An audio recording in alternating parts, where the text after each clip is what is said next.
Hello everyone and welcome to NOLA News Now. My name is Alex and I'll be your host for today's episode. Today we'll be discussing Alvin Kamara's legal situation and what it means for the New Orleans Saints' upcoming season. Do me a favor and hit the like button as well as subscribing, and let's get into it.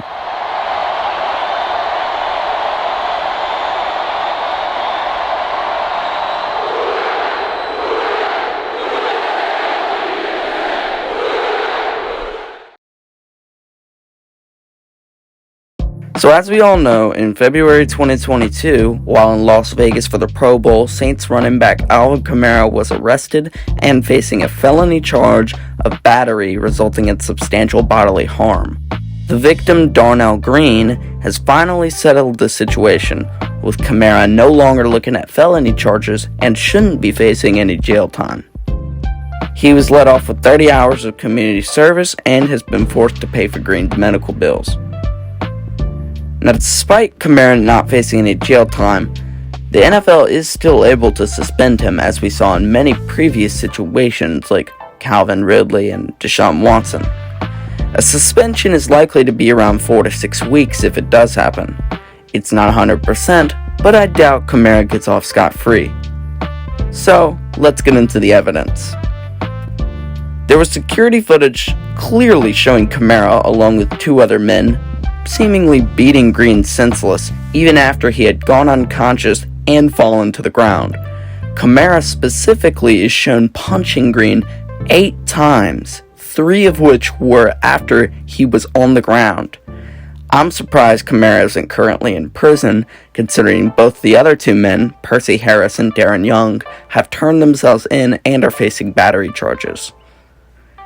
In addition to the security footage of the actual fight, they are seen on video pretty much bragging about the beating in an SUV limo later that day.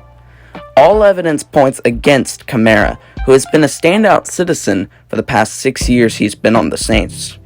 Heck, the only trouble he's gotten into before this was when he wore red and green cleats on Christmas against the Vikings that one time.